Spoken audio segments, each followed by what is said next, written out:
Hey everyone, I'm so excited to be back from our vacation. I hope that you all had a wonderful week. Thank you so much for being so understanding about all the changes to my upload schedule. I am hoping now that we are back, I can return to my normal schedule.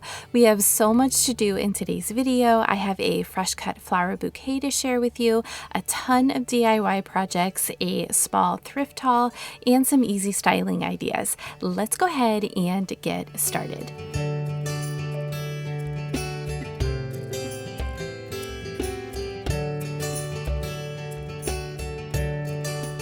My garden is in full bloom right now and it is absolutely beautiful. Although it's hot, this is my favorite part of the summer when all the flowers are blooming. I find so much joy out in my garden and arranging flowers. Today I thought I would share kind of my recipe for creating a fresh cut flower bouquet. I usually start with my big statement flowers and then I fill in with smaller flowers in varying colors.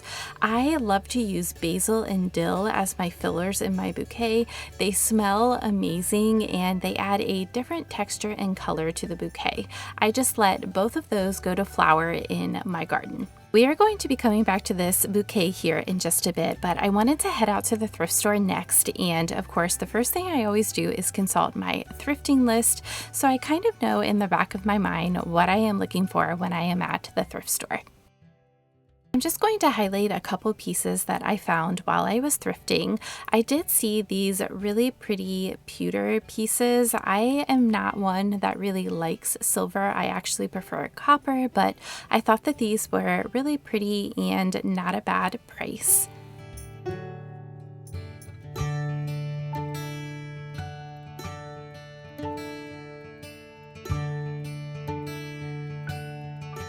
I had a neat idea when I saw this piece. I actually think it's intended for holding CDs, but I will be sharing my idea for it a bit later in the video.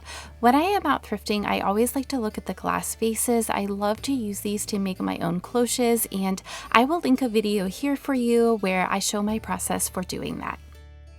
I did pick up just a few things on this trip, and then I have a few other things from a previous trip as well. I found some really pretty glass jars. I love to use these in my office or for little collections. They are great for storing things in your kitchen as well.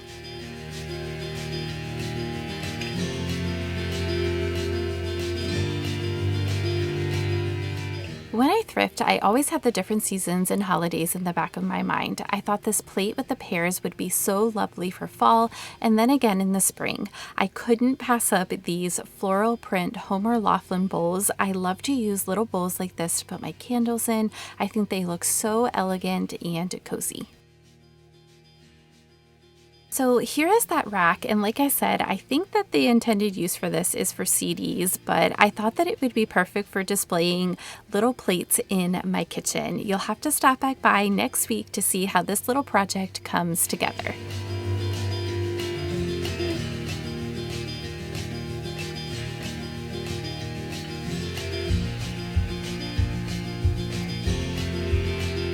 I am going to get all of these finds washed up, and then I have some styling ideas as well as some DIY projects to share with you. I wanted to take just a moment to thank you all for being here, and if you are new, welcome. I hope that you will make yourself at home here, subscribe, and stay a while.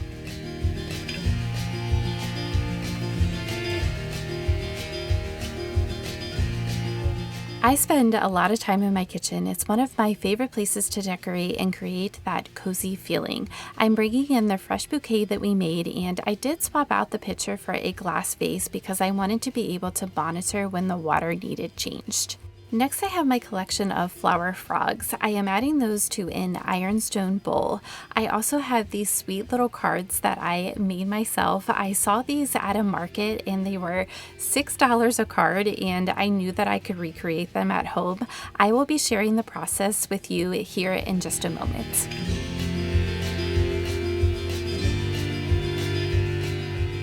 To create the set of little vintage inspired cards, I did use Canva, and I used this tool for so many different projects. All I did was open up a blank landscape project, added a rounded corner rectangle shape, then I added a text box for each of the words and the numbers on the card. I did keep the black outlines so that I had a guide when I went to cut it out after I printed them. I created a huge set of these. I have some for fall, winter, Christmas, spring, and summer. I printed mine out on watercolor paper to give that vintage look and feel. This was such an easy project to do, and I already had the watercolor printer paper on hand, but if that was something that you didn't want to invest in, you could also use ivory cardstock, which might be a little bit more affordable and get the same look and feel.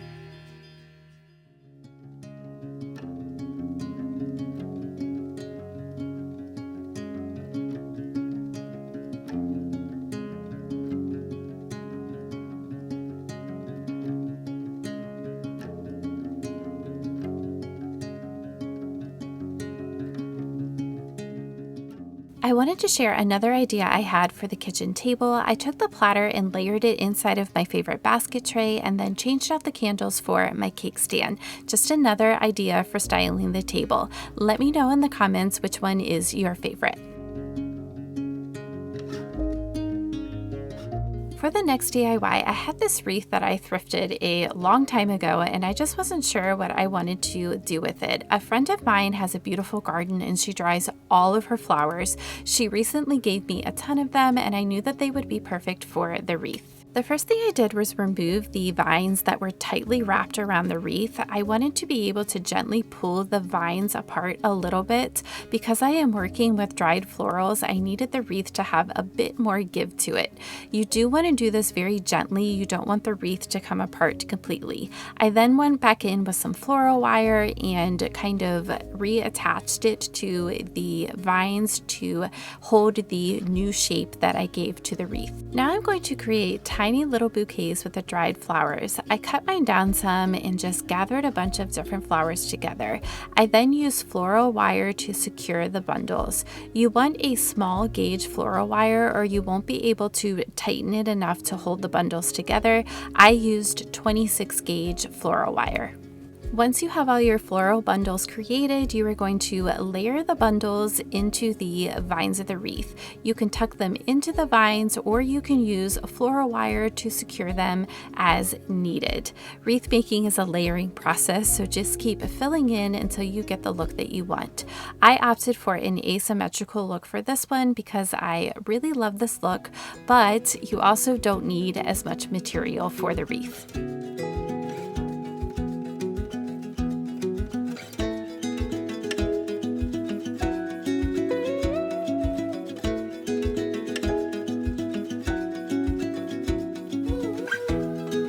I had some leftover fabric from another project, so I am going to make a bow.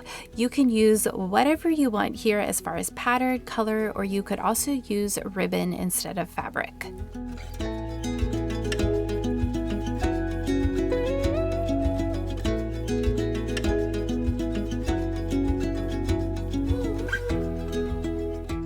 I decided to hang my wreath on my hutch in my living room. I just tied a knot in some ribbon and then tucked the ribbon over the top of the door of the cabinet. This next project is another thrifted find that I've had for a little bit of time. I couldn't decide exactly where I wanted to hang these, so that kept me from painting them, but I finally decided that they are going to be perfect in the small bathroom on the main level of our home, so I gave them a quick coat of paint and now they are ready to be styled in that space.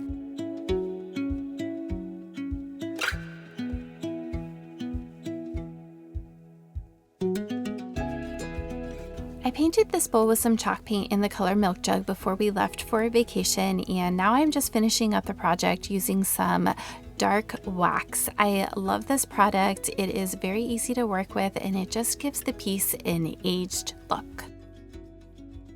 I am using this as a layering piece with some other bowls above the cabinets in my breakfast nook area. This is also where my collection of rolling pins lives.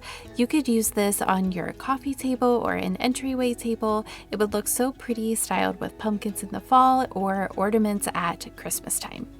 Next, we are jumping into a floral arrangement, and I have had some of you ask how I put together and pick out florals for my arrangements. I have a couple of tips to share with you.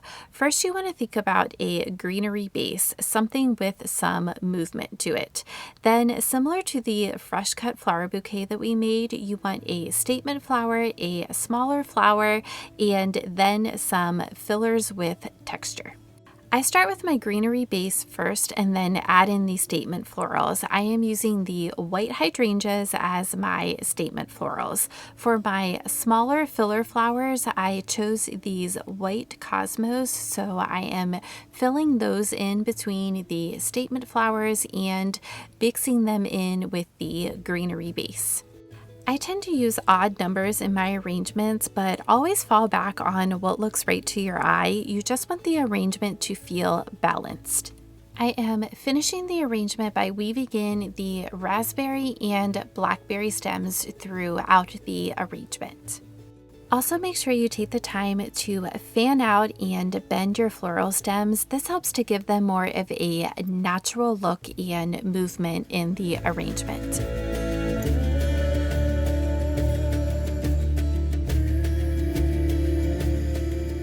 I decided the arrangement was perfect for my coffee table because it was low profile. I am moving the basket that I already had there to the corner of the table and then adding in the arrangement. I like this placement of the basket because it leaves plenty of functional space on the table. I love to display little collections around my home. I am going to use this thrifted ball jar, and then I am adding in a vintage set of bobbins that I picked up from an Instagram friend. Pieces like this are great conversation starters and just add that unique and collected feeling to your home.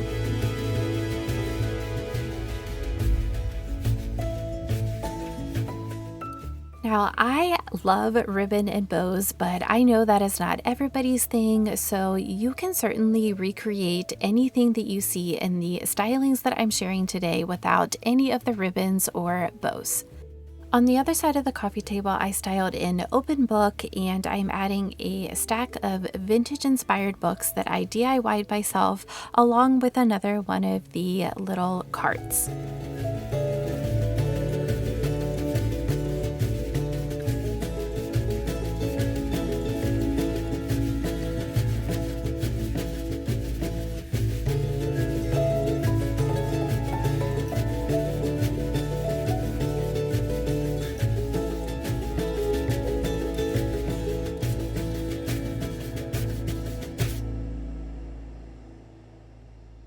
I decided since I added some florals on the coffee table that there were a bit too many in the space with the ones that I had up on the mantle too.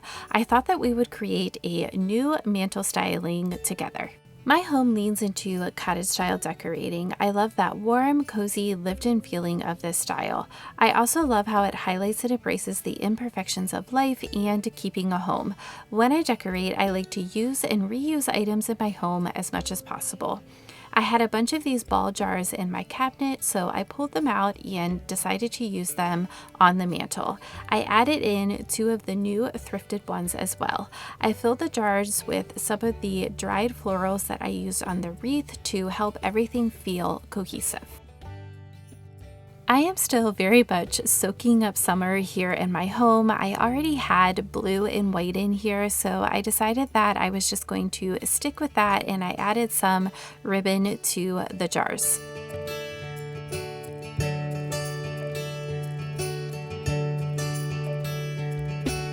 I love sharing lots of different ideas here on my channel, but I always encourage you to tweak them to fit your home. Add more florals, use less, add a bow, leave it off. Creating a home at its core is about doing what speaks to you.